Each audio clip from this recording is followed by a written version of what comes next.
The AsIs podcast does not necessarily hold the views or opinions of our guests. The guests have a right to express their own thoughts, and those thoughts are protected with their freedom of speech. What they say is what they say, and we allow them the right to speak on their own behalf. The AsIs podcast is not responsible nor liable for the opinions and stories of others.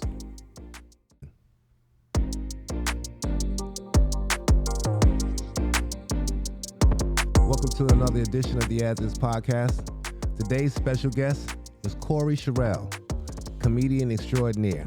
Corey, you there? Yeah, man, I'm here, man. Oh, wow. I'm glad to be here today, bro. I'm really looking forward to this interview today, man. How are you? Man, I am too. You know, our interviews are usually based on, they have an undertone of positivity, or at least we try to portray a positive outlook and image on what we do, because in the conversations, there should be a lesson learned. So before we get deep with me and you, why don't you give us some of your background as far as comedian and et cetera, et cetera? All right. So, my name is Sherrell. I'm a stand-up comedian. Comedy is my passion, man. I'm from Detroit, Michigan. I moved to New York City 4.5 years ago, and in pursuit of like just changing my life and really walking into my destiny. And I've been in comedy was every bit a part of my dream and what I wanted to do here in New York City. And so that's been 2.5 years, going on 3 years now, me doing stand-up comedy. Okay. In addition to that, you are a moderator and member of the Clubhouse. What is that like? Clubhouse is more. What would you label that as? Social media platform, or is it similar to Instagram or Twitter? Yeah, so it's audio, so it's audio social media. Okay. How I would explain it to someone. So, you can't really you can't see someone's face really, Right. it's based off your voice and the connections in the topic. So it's almost like a podcast type of vibe. But I became a creator first finalist through Clubhouse, and Creators First is a competition that they had where almost 10,000 people entered, and I made a written submission of a concept, and the show was called Comedy Courts, and it Okay. got selected. Okay. What is the show based on? So Comedy Courts is an improv show where I have a prosecutor squad, defense attorney squad, and jurors, and I'll bring in a celebrity judge, and I'll allow someone from the Clubhouse audience to present a pet peeve or petty dispute to the courtroom, and they pick a comedian to be their attorney. So it's Okay. mad lit, man. Yeah. Okay. That's what's up. You know what? Now let's get into where I really want to go. For sure. Unfortunately, most black men, or black men that I can relate to, have been in prison. Just for the record, I don't see that as a badge of honor, nor do I see it as something that is to be frowned upon, because shit happens. I mean, that's just what it is. And it's a little harder for a black man to advance and to make it in this world. So sometimes we take other outlets and avenues in order to get what we want. And unfortunately, a lot of us get caught up in that and end up in jail. And of course, we experience recidivism, things like that. So what I want to get into with you, Corey, is tell me your jail experience, why you went to jail, and when did you have an epiphany for change? Okay. Well, I went to jail when I was 17 years old. I went to jail. I was sentenced to 7 years in prison, and for conspiracy to a robbery, being involved in a robbery. Okay. And my involvement was knowing about the robbery. Okay. And that forever changed my life, and it made life so serious. You know what I mean? Right. Like immediately, life became serious. It was serious then because I wanted to go to college, but it was like it became really real. And yeah, I did 7 years straight, man. Wow. Where'd you do it, in New York? Now I did my time in Michigan. Oh, okay. So for me, I tell people, someone said, what kind of experience did you have in there? I feel like I had a Richard Pryor meets like Malcolm X type of experience, Break that down. Um, Elaborate on that. Well, for me, I was I was fortunate to tap in and meet a lot of men in there who was moving on in their lives with their mind. They believed that the thought was the cause of everything. Like these were guys that were sending me, giving me books like The Original Origin to African Civilization. Like needed kingpins turned uh reformed men, like actually were many guys that reformed themselves, that learned to love other things about life because the things they knew they couldn't have, they know they couldn't. So a lot of them, they live vicariously through guys like myself. Right. Like and with knowing that, hey, he got 7 years, we can send him out there, man, and this brother can be a bad man. You know what I mean? So yeah, that's like a little gist of it in a sense. So like that was the Malcolm X side, like meeting like brothers that was a part of like a lot of different religions that I just wasn't familiar with, you know. Okay. And and then the Richard Pryor part was like I was what people would say, I was like a breath of fresh air in a sense to a lot of guys from my that was from where I was from, because I had this light in me to want to like make people laugh Right. or to create a rap battle competition. Okay. Like I used to do that type of stuff or write books and make up books, and guys used to be arguing over the chapters. Like, hey man, where chapter 7 at, man? Right. Like, dang, you ain't gonna put me in chapter 8, bro. Like, Right. I'm like, bro, murder need to be on chapter 8. His name is murder. Right. So like, that's how my experience was in there, in a sense. I've done something similar to that with my magazines, and we used to print stories, and I still print stories where you just make it up and you give those guys something to read and try to educate and enlighten their minds. Let me ask you this: on Clubhouse, you have, in addition to your comedy courts, you select topics, and one of the topics that I noticed you had is uncomfortable conversations with a black man behind prison walls. Uh, it's kind of self-explanatory, but still, I want you to explain it. And I want to talk about an uncomfortable conversation that you may or may not have had, well, that you may have had while in there, either with an inmate or with someone on the outside. That's cool. Okay, let's do it. Um, yeah, so that title rose from me still connecting with guys that's away. Okay. So it's still a part of me. Um, and it's a part of me in a sense of now that like I see that I can reach the greatness that I'm trying to obtain. Um, it makes me want to change different chapters of my life and make things better. That was in that chapter. Okay. So with prison reform, and I think about prison reform, what those guys need that's in there. Whether if it's like, man, let's try to get a bill where they can have more healthier food in there. Like, Okay. who's to say what kind of food a person deserves to eat, or a more reasonable price food, especially since people are, you only make like what, $1.10 a day or something. Let's say if you had Yeah. a good Yeah. job in there.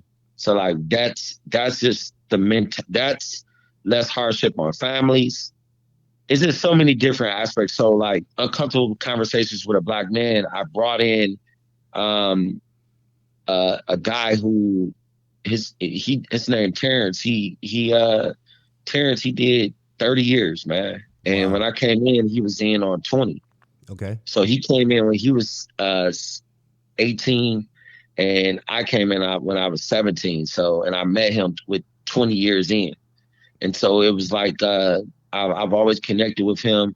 And inside there, he was definitely one of the most influential people that I ever met, that had like influence on other guys in there in such a huge way, and the staff and just people, period. So I just gravitated towards that. What were the qualities or characteristics of this guy to make him so influential? He said so intellectual. Influential. What Oh, made? influential. I'm Yeah, sorry. that's fine. Uh, Like, yeah, uh, what was it about him? um, I want to say it was more so like he got his degree in there. Okay. So I was fascinated that somebody could not know when they're going home Right. and still tunnel like had that vision to want to get an education in there. And Right. you know what I mean? Right. I had 7 years. I wasn't thinking about school. Like Right.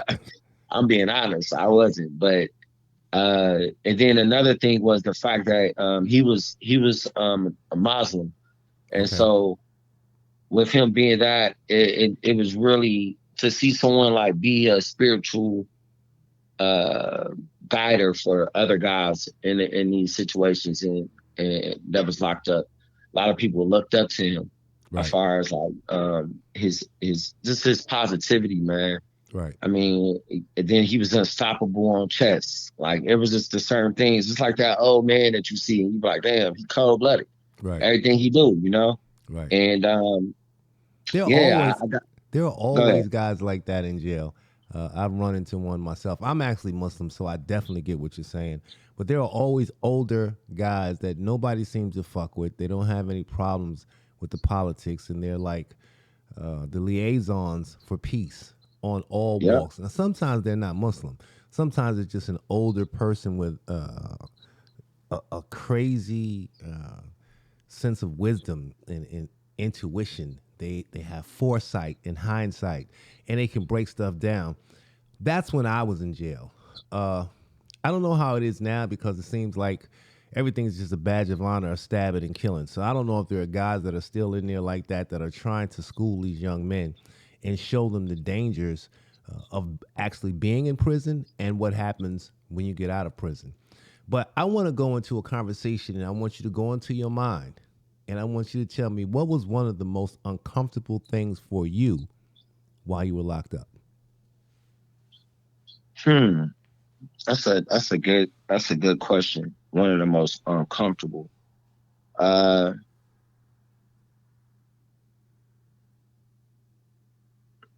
I think the most uncomfortable feeling for me was at some point I didn't know what tomorrow would bring because I couldn't see is like the days, man.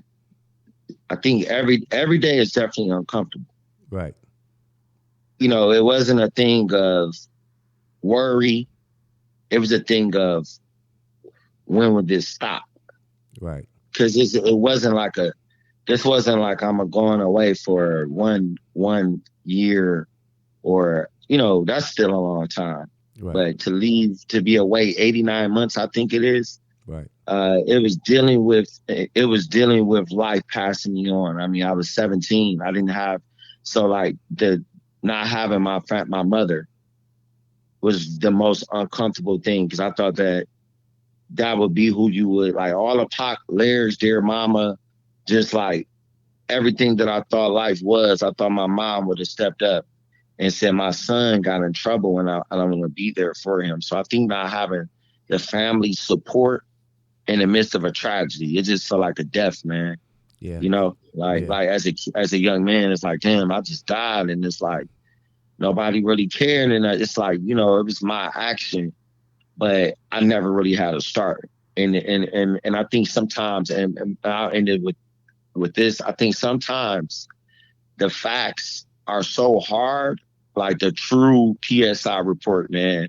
On that young man, it's so hard that we try to make those facts sound like someone's trying to make an excuse. right. And so for me, I'm able to talk about the good and the bad the same way in a sense. You know what I mean? I get you. Because it's things that happen. So I Yes. didn't have, so for me, just not having anyone in like that whole time, it was like very hard. I got a story that's, excuse me, similar. I started my first bid when I was 16, and I actually did it in Texas. Uh, I remember when I was 16, we had moved from one part of New York to another part of New York. We actually originally started off from Queens. My mother and I had moved in with my grandmother. Then my grandmother made the transition to move into the Bronx. So I remember the first day of being outside, me and my cousin was playing badminton. Now understand, I wasn't rich by any means. We was poor. We was fucked up. But prior to that, I had had somewhat of a good life because of my stepfather. So when it came back down to just being a regular, everyday person, I still had some of those ways of being around rich people that I incorporated. So long story short, black people wasn't playing badminton. So what our badminton was, we had the 2 racks, and we used to have a red ball with I don't know, it's like plastic, like a wiffle ball. So you can slap the shit out the ball, and the ball wouldn't really go that far. So first day, we in the streets, and the guys from the neighborhood seen us playing, and they were laughing at us because in the Bronx at that time, niggas was wearing Adidas and Adidas suits and shit like that. And here we come from Queens, we was in pro Cads in long collar shirts. It was just a whole different experience. So one of them took the ball and threw it. So long story short, we get to fighting. They took it from my cousin, actually. So I'm defending my cousin. We're out there fighting. Fight's over. So when I go upstairs, something hits me like, dog, this is just not for you. Like, I was somewhat of a smart kid. I was straight A student. Up until that point, I stayed inside of books, but I wasn't ready for the jungle. In the Bronx back in the days was the fucking jungle. So long story short, I ran away from home. Now, I ran away from home. I looked in the back of the Daily News, and there was a newspaper advertising a way to earn college credits. It was a sham, but it said, you can earn your way for college credits, travel the country, yada, yada. Now, I'm only 16. I lied about getting involved with this company, and I ended up getting hired. So what it really was they would take whoever would apply and put us, everybody in the van. We would go state to state, and we were actually selling subscriptions to magazines. And if you sold a certain amount of subscriptions to the magazines, you were supposed to get enough points for them to pay for you to go to college. Long story short, it was a fucking scam. Everybody that tried to buy a subscription for those magazines, the checks were made out to the company, and the company didn't send them back shit. So we would hit New Jersey, Minnesota, fucking Texas, wherever, all over the country, and we were riding to these places in a van. Every 8 or 9 hours, we'd stop somewhere, stay in a hotel, and hit that area. So it's a van full of people, maybe 9 or 10 different people. So long story short, I get to Texas, I get tired, I rob something, I get caught. Now, I actually went to a place that there's a famous guy that runs around talking a lot of shit. I think his name is Charleston White, and he has a big thing about talking about gangbangers, and some of the shit he says is true, but he's just kind of obnoxious. Anyway, he was locked up in the same facility I was. So now while I'm in this facility, I got everything against me. You gotta understand, Texas at that time was blatantly fucking racist. I don't know how it is now. I mean, I've been down there. I was just in Texas maybe 6 months ago with the George Floyd family. Not a little longer than that, maybe 9 or 10 months ago. It appears to be okay. We were in Houston. It appears to be okay, but when I was there, it was just blatantly racist. So now I'm from New York. I'm down there on a robbery charge. I'm in this facility. I got no wins. The COs don't like me because they call New Yorkers city slickers. Have you noticed that if you're from New York and you go to a different place, people don't like you? Like, man, it's crazy. The girls like you, crazy, right? Right? But the niggas, they just don't like you. It's like because they think we think we all of that. So I had to go through that. So long story short, I was playing ball and all that kind of shit. Every time I would play basketball with them, I would get into a fight. I don't give a fuck. Win, lose, or draw. We got into a fight. And I wasn't getting into a fight where it was one-on-one. It was always, it seemed like the entire fucking jail was against me because A, I was busting their ass on the court. B, I'm from New York. So it don't matter if we was playing chess or checkers. Just because you was from New York, you was the underground, and I'm in the heart of fucking Texas back in the days. Understand what I'm saying? I'm in New York. I'm in Texas when white boys was eating tree bark. Like, they really eat fucking tree bark. Don't I think they boil the shit and do some kind of crazy shit. The roots that come from up under the tree. So this is the era that I'm in there. So long story short, I get into a fight one time in the gym. The whole fucking gym jumps me. Stomp me out. I'm fucked up, bloodied up, boot prints in my motherfucking head, fucked up. End up breaking my wrist. Okay? Now, back in them days, what they did in the facility was they took a fiberglass. My cast was fiberglass, long story short. So, it wasn't like the solid crate, the solid ones that they have. It was fiberglass. So, long story short, I got on a vendetta for revenge. So every person that jumped to touch me in that motherfucking gym, I made it my business to get their ass back. We talking over a period of 2 or 3 months. Dog, I would walk into the mess hall, have my motherfucking tray, and I sneak a nigga. I was good for that shit. I sneak right up behind you and hit you in the head upside the head with that motherfucking cast and try to knock your motherfucking cranium off.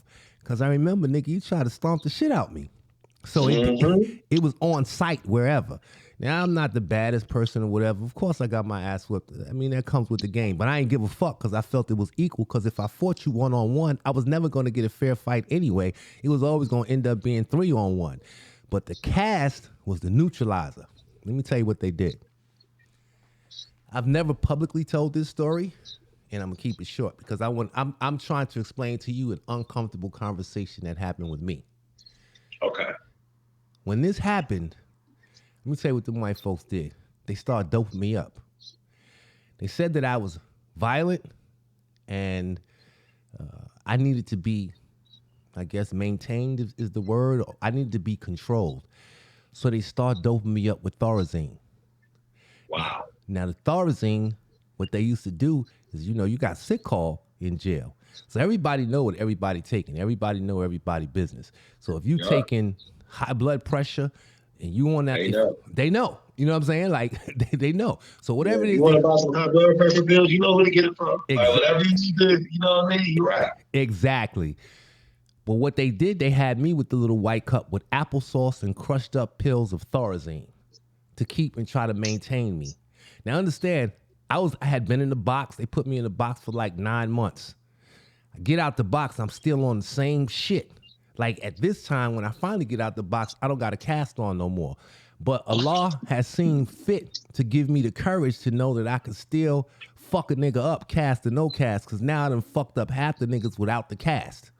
With the cast, so it just kind of gave me, I don't know, an imaginative fucking power because of that thing. But the moral of the story is, now when I get out and I'm done, they take me off the fucking Thorazine because the Thorazine starts to not be as potent.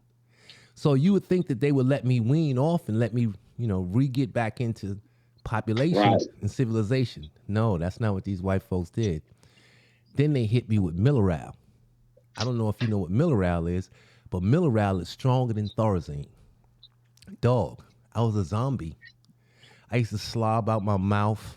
I had the upside down dope fiend frown on my face to control me. So for me, that was the most uncomfortable thing ever, because I remember one time my mama came to see me. She flew down to Texas. She stayed down there for maybe a week. Came see me every day, and she said to me, "Do you see yourself?" Like, I didn't see myself at the time, but my mama was a street mama. So my mama could just see and identify. And if she didn't know any better, she would have probably thought I was getting high in jail. Long story short, we get by that. So one day, me and my mother is talking, and she goes into reminiscing, and she tells me the period that was most difficult for her with me. And it was that stint in Texas when I was doped up on Thorazine and Milleral.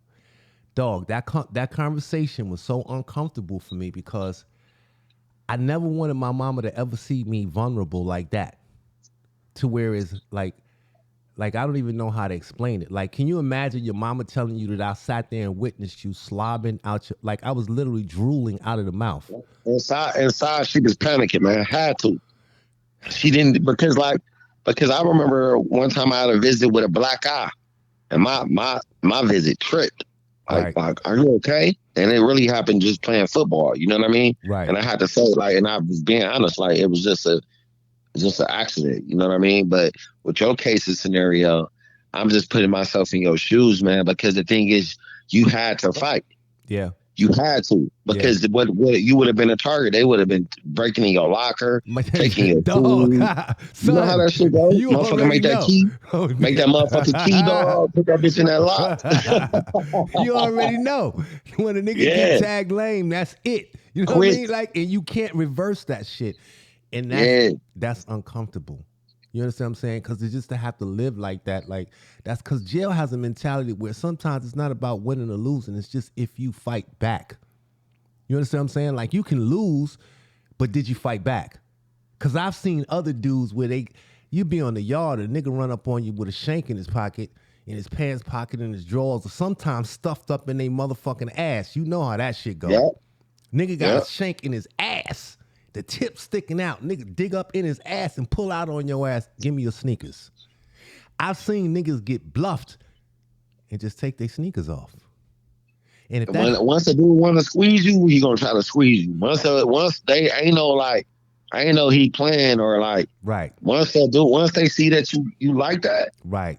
Like, you ain't got no hustle. You ain't got, and with you was like, let me tell you something, man. Mm-hmm. That's honestly one of the worst case scenarios you don't want to be in another state, right, in a prison. Yep. Like, it's just like, it's beyond going, it's like moving in somebody's hood. Yep. And just, and whoever over there, like, people got love for, you just start fucking his baby mama. Yep. Like, you know what I mean? And just and record it and put it on X videos. Right. Yeah, that's how I feel, because you just like, dude, you don't have you just you out there now. You right. out there. Everybody know that you ain't from here. You right. And then hopefully there might be 3 or 4 New York dudes there, and y'all can. It might just be y'all fault, but that's how I be, man. It's crazy. I hear about that all the time. Dudes going on OT trips. Yep. And then they get caught up. And now, like, I got a homegirl that's in Denver right now, man. Mm-hmm. She got caught up in something, man. And it's like, I'm from Detroit, man. So I know so many people that's into so many different things. Right. And just making bad decisions. Nothing serious, but just, trying to get by, man. Trying to get ahead. And that quick dollar just ain't worth it no more, man. It's just not worth it. It's not worth it, because like those days, like, everybody not built like us. Right. Like, you saw something, you're clever, man. You gotta be clever to get through time like that, being a young man.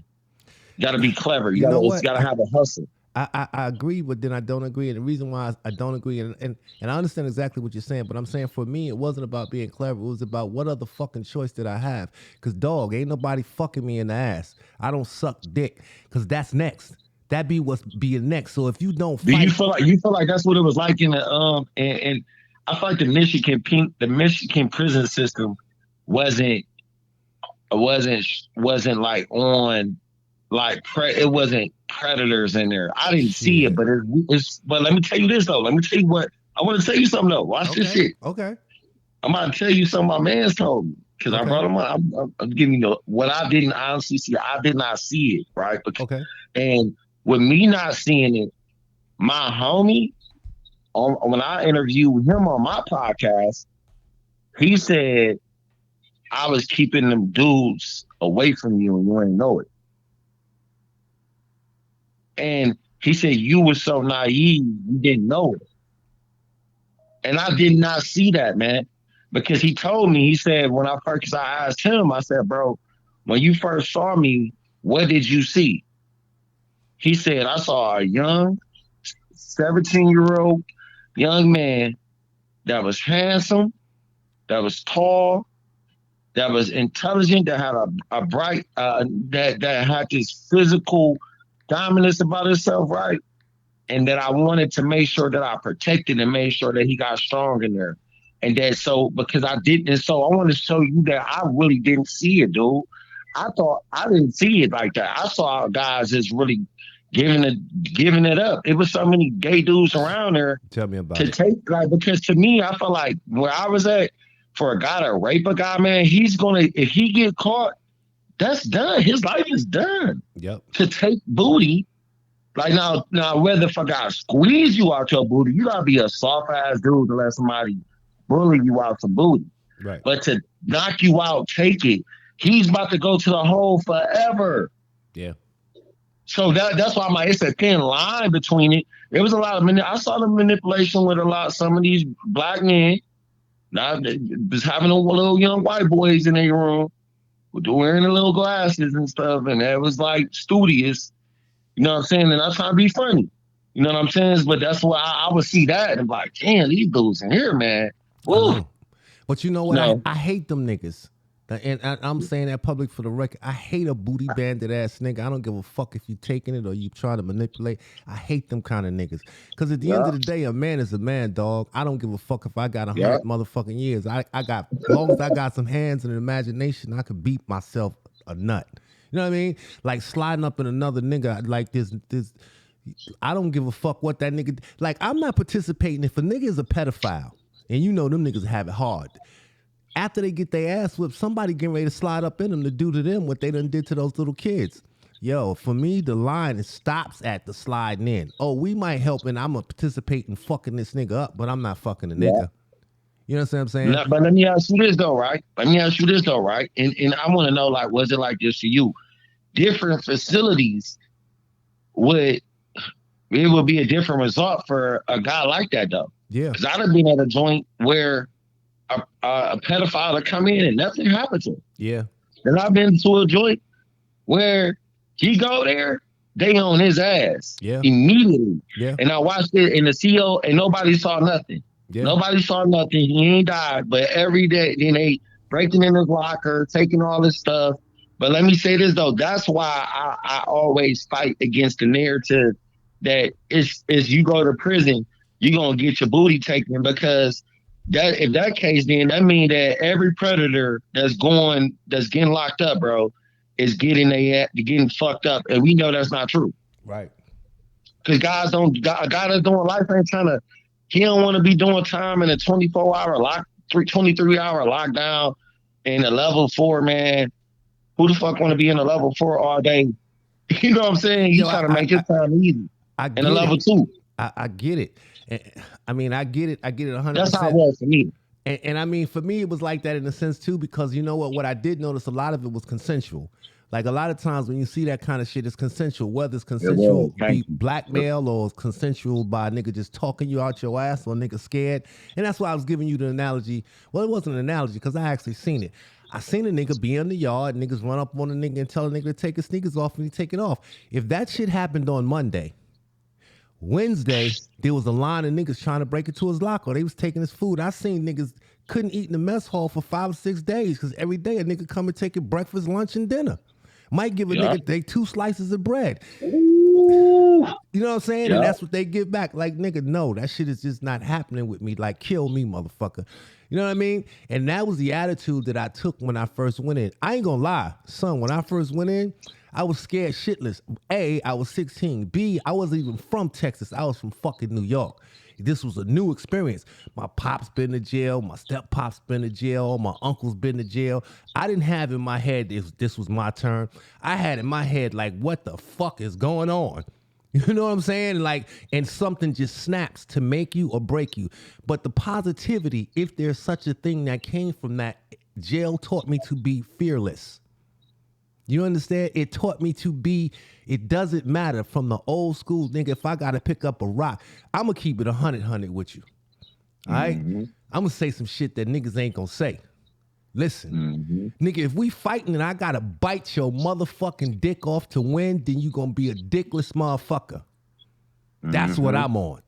You see what I'm saying? Because it's self-preservation. There ain't no rules in fighting. There ain't no, I'm not going to do that. I'm not. Nigga, I'm going to do whatever the fuck I got to do to win. Because if you don't, you are going to live in hell. And what makes it even worse is I know you got one of these stories that I want you to think about and give it to me too. There's always something that you've done in prison where you have to live with the regrets and thoughts of it when you're in the streets. Something that you've done at one time or another, and it doesn't have to be sexual. Could have said something, could have been a fight, could have been anything, that in the back of your mind, you want to push so far back in your mind because you don't even want to remember that incident while you're on the streets. It's like one of those things where you got to live with the regrets.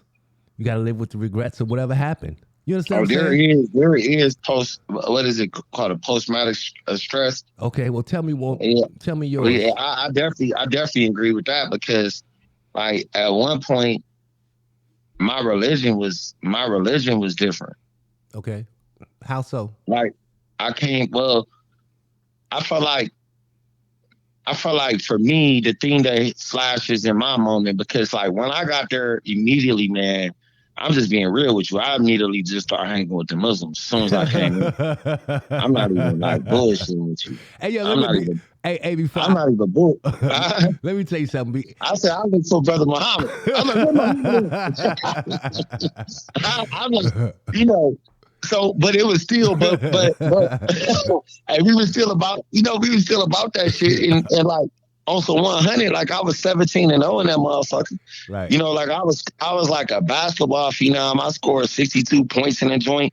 Like Michigan prison, I ain't trying to say like a lot of dudes be saying Michigan prison soft.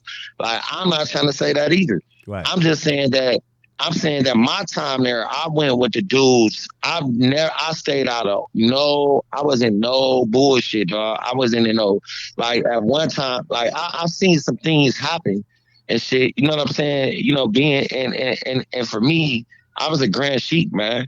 So like my time in there was really being an influence, and I had a crew, and I became a chairman. I was like really involved in like the mind and trying to figure this out, because like for me, I didn't have when I knew when I was getting out, bro, I was gonna be homeless again, man.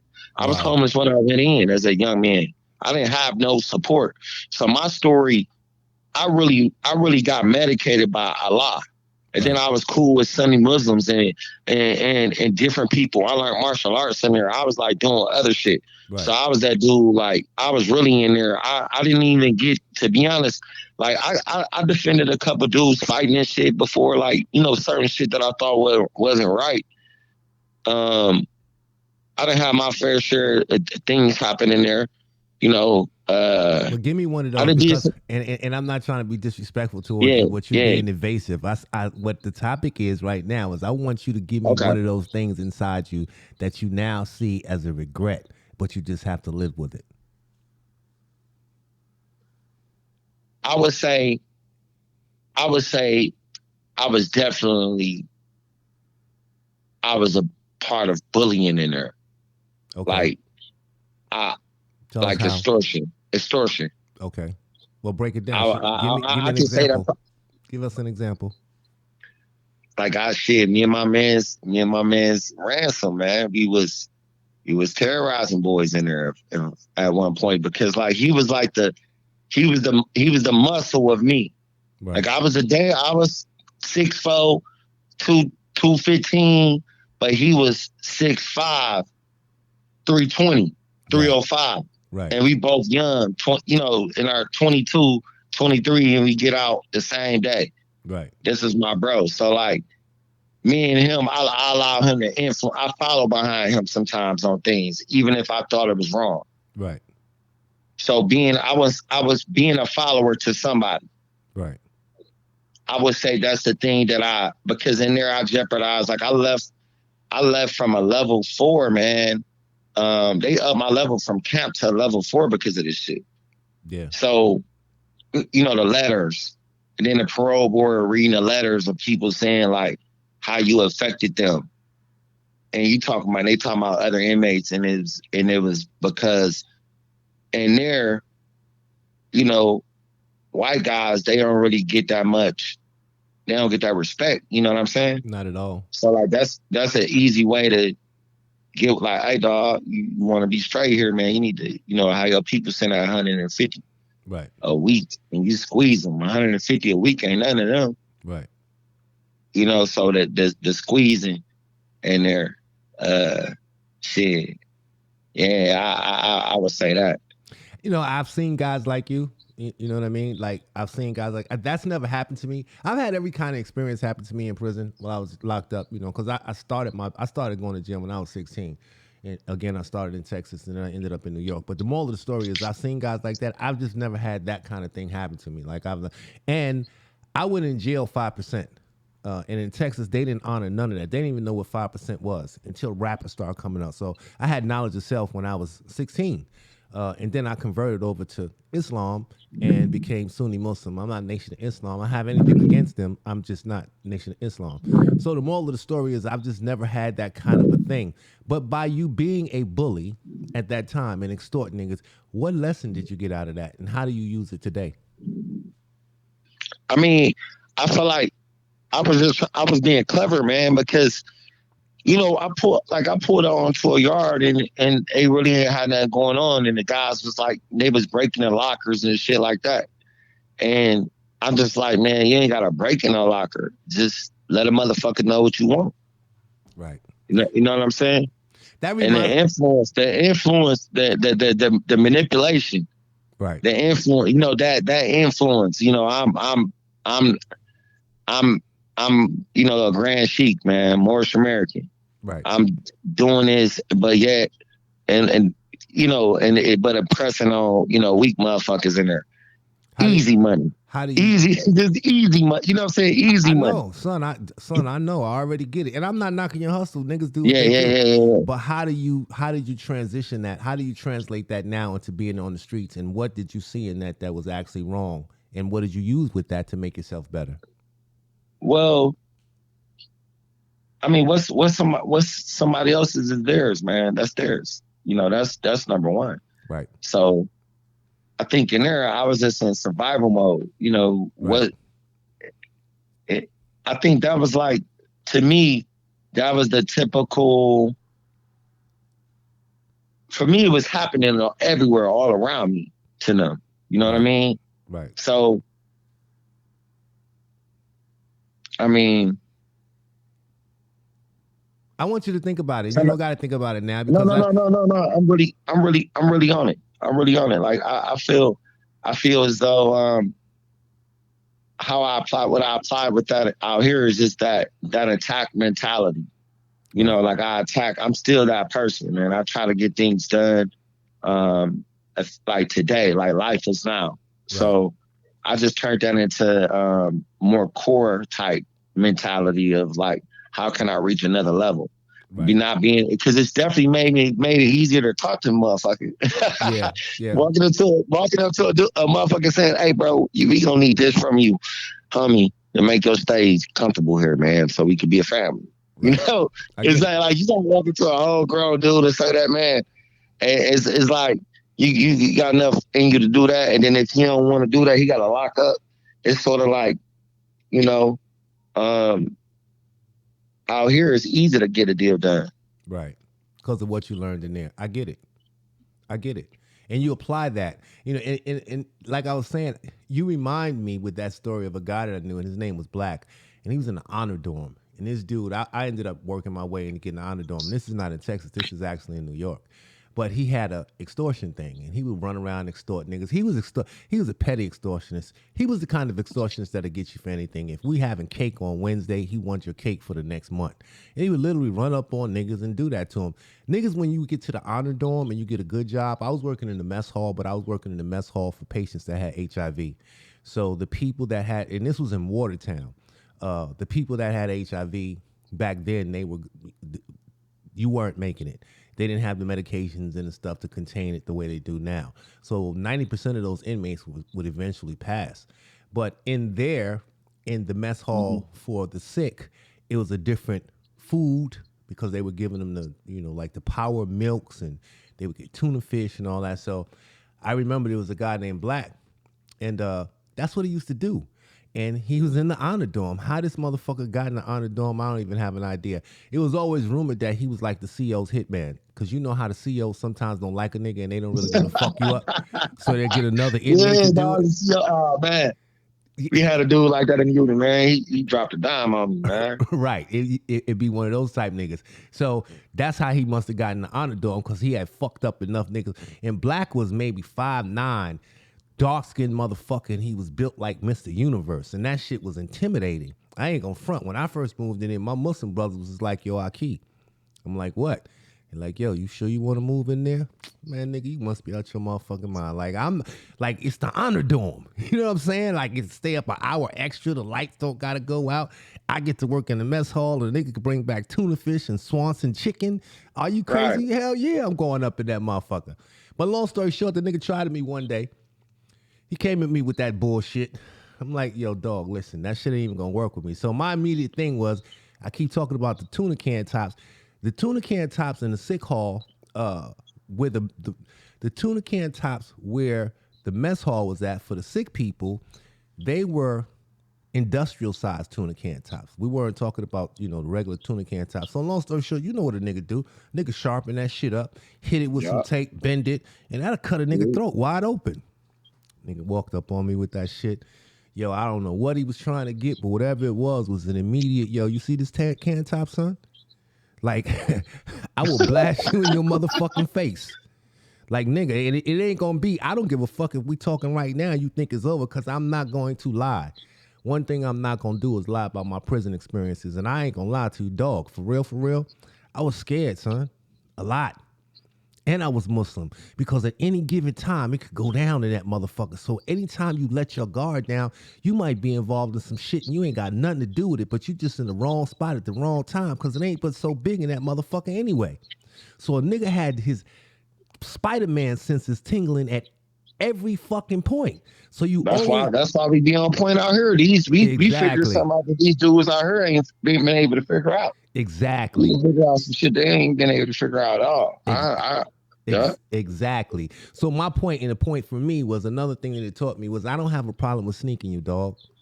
Like, ain't no rules in fighting. If we get into it, nigga, listen. And just like I told him, I said, son, you see this can top? Like, I don't know what you want, but you ain't getting it over here. And if you got to get it over here, you going to have to knock me out to get it. Because I'm not just, you ain't going to walk up on me and talk about, yo, I want your cakes for the next month. I'm not giving you shit.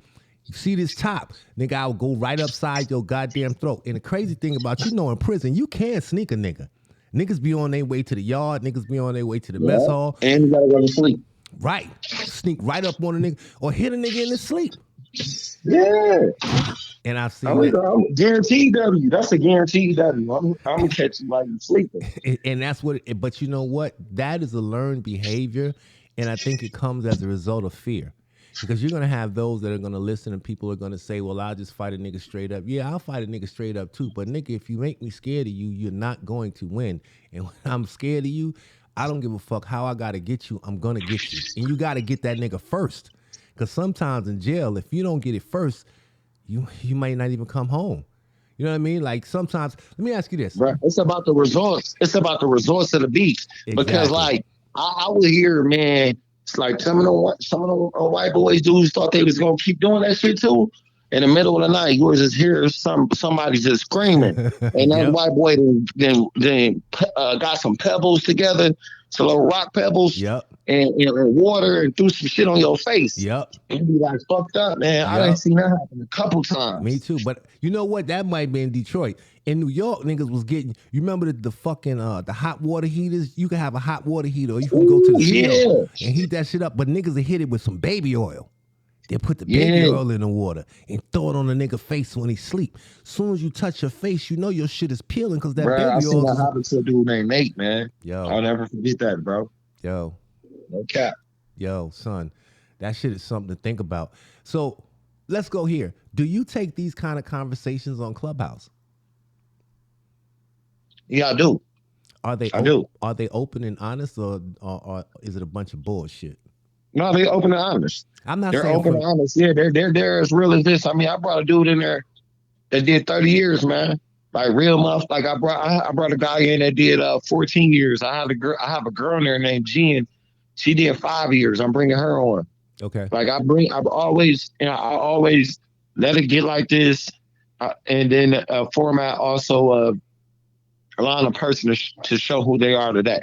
Right. And I think that's good. And I think the importance of that is each one teach one.